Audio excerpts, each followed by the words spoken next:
students, this is the part 3 from chapter number 2 children at work. हमने 2 part देखे, अब ये थर्ड पार्ट है। 2 पार्ट में फर्स्ट पार्ट में हमने देखा कैसे वेलू अपने विलेज से भागकर चेन्नई आता है और वहाँ वो जया नाम की लड़की से मिलता है। फिर वो जया नाम की जो गर्ल होती है उसे कुछ खाना खिलाती है। वो लोग रबीस मतलब कचरे से भरे हुए एक डब्बे के पास जाते हैं, वहाँ से खाना लेते हैं और खाते हैं। देन वो वेलू जो होता है वो जया के साथ साथ चलता है। अब हम यहाँ देखेंगे कि जया जो होती है वो वेलू को कहाँ लेकर जा रही है। There is a row of huts near some dirty puddles. Dirty puddles यानी गंदे पानी के कुछ गड्ढे हैं, है ना, जिसमें गंदा पानी भरा हुआ है। वहाँ पे झोपड़े जो होते हैं उसकी एक लाइन बनी हुई है। Outside one of the huts Jaya dumps her sack. और उन सारी हर्ट्स के वहाँ पे एक हट के वहाँ पे जया रुक जाती है और अपना जो सेक होता है उसे रख देती है। Grateful to his friend Velu thinks of the day ahead. अब वैल्यू जो है वो अपनी फ्रेंड को ग्रेटफुल यानी कि धन्यवाद, मन ही मन धन्यवाद कर रहा है कि जिसकी वजह से वो उसके साथ है। सो हम स्टोरी देखेंगे students. Jaya and value walked along the road for half an hour. अब वो कम से कम आधा घंटा तक, आधे से 1 घंटे तक वो लोग रोड की तरफ चल रहे थे। Until they came to a bridge across a dirty trickle of water. जब तक वो एक ब्रिज को क्रॉस किया और एक डर्टी ट्रिकल ऑफ वाटर यानी कि जहाँ पे पानी भरा हुआ है, पानी का एक छोटा सा झरना जैसा या नाला जैसा होता है। तो वो लोग चलते चलते एक गंदे नाले के पास आए। We are in Triplicane now. अब वो गर्ल बोलती है कि अब हम ट्रिप्लिकैन में हैं, सिटी में हैं। सी दैट्स बकिंगहम कैनाल सेठ जया। जया बोलती है देखो ये बकिंगहम कैनाल है ना। वैल्यू स्टेट, वैल्यू उस चीज़ को घूरता है canal. This was a canal, क्या ये कैनाल है। Near some puddles of water was a row of the strangest huts he had ever seen. उसने देखा कि जो पानी से भरे हुए गड्ढे हैं वहाँ पे कुछ अजीब सी झोपड़ियाँ हैं जो उसने कभी देखी नहीं थी। They were built out of all sorts of things. और वो हर्ट्स जो थी, झोपड़ियाँ थी, किस चीज़ों से बनी हुई थी? मोस्ट ऑफ सभी चीज़ें लगी हुई उसमें, जैसे कि मेटल शीट्स, जो टीन के पतरे होते हैं, tyres, bricks, wood and plastic. They stood crookedly and looked as if they would fall any moment. और वो कैसी थी झोपड़ियाँ? बिल्कुल तिरछी मिर्ची, टेढ़ी मेढ़ी थी और ऐसा लग रहा था कि वो किसी भी वक्त गिर जाएगी, टूट जाएगी। Is this where you live? This houses are strange. Velu अब उस गर्ल से बोल रहा है तुम यहाँ रहती हो? ये कैसे अजीब से घर हैं, अजीब से मकान हैं। In our village the houses are made of mud and palm leaves. और वो बताता है कि हमारे गांव में तो घर कैसे बने हुए रहते हैं? Made of mud and palm leaves यानी मिट्टी के और जो पाम के जो लीव्स होते हैं उनसे बने हुए रहते हैं। Jaya went around to one of the huts and dumped her sack outside. Then she picked up an empty one. अब जया क्या करती है, एक हट जो सारी जो झोपड़ियाँ हैं वहाँ से एक झोपड़ी की तरफ जाती, वहाँ पे अपनी सेक को बाहर रखती है और एक और खाली जो सेक होता है, खाली जो बैग होता है उससे उठाती है और वेलू से कहती है लेट्स गो, चलो। She turned to Velu and gave him a shove.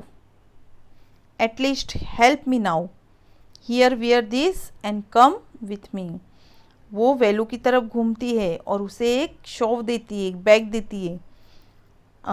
At least help me now कि अब तो मुझे मदद करो थोड़ी सी।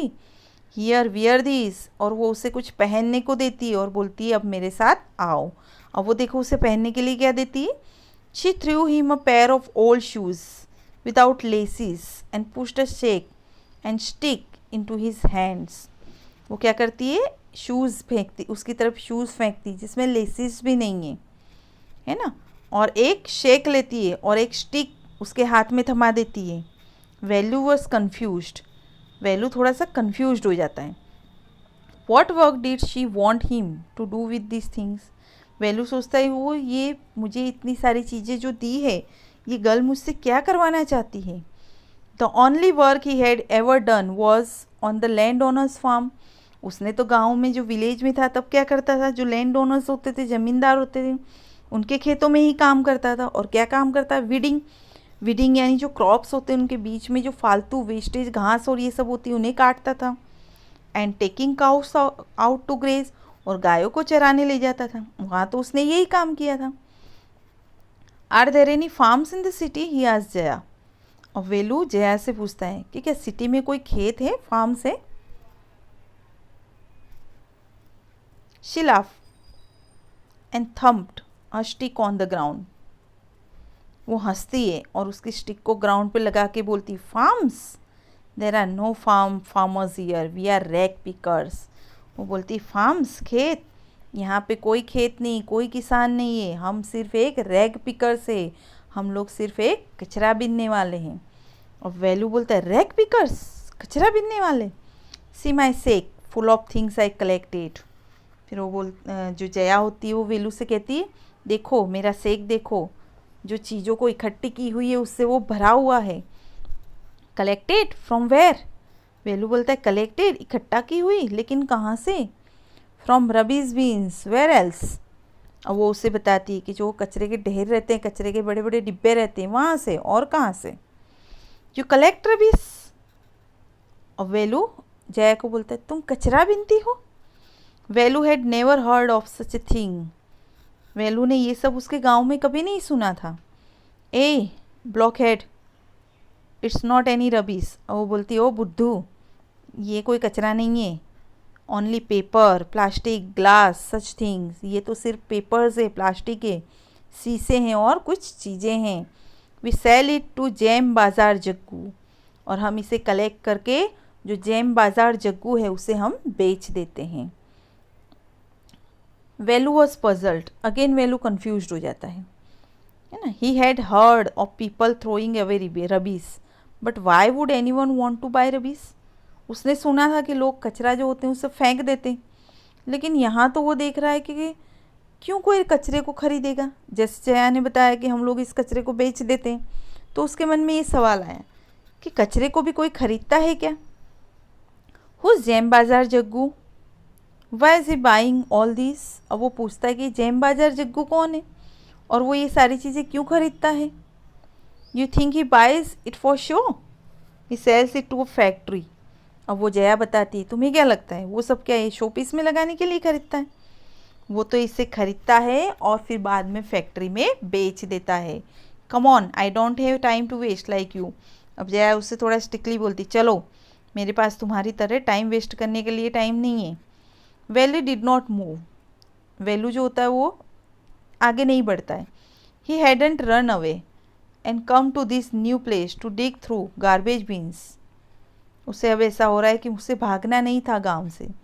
अगर वो गांव से नहीं भागता तो आज उसे ऐसे कचरे के डब्बों के पास नहीं खड़ा रहना पड़ता, या फिर जो रैग पिकर्स होते हैं ये काम नहीं करना पड़ता है। Jaya poked at him with her stick. जब वो ये सब सोच रहा होता है तो जया क्या करती है, स्टिक से उसे हिलाती है, उसकी बॉडी पे स्टिक लगाती है। लुक हियर, शी शाउटेड, और चिल्लाती है, इधर देखो, if someone gets there before us we don't get anything. अगर और कोई हमारे पहले वहाँ चला गया तो हमें कुछ नहीं मिलेगा। Don't just stand here there posing big hero. अब वो उसका मजाक उड़ाती है, अब सिर्फ यहाँ खड़े मत रहो पोज देते हुए hero. I am trying to help you, मैं तुम्हें हेल्प करने की कोशिश कर रही हूँ। Who filled your stomach today, बताओ आज तुम्हारा पेट किसने भरा, किसने खाना खिलाया।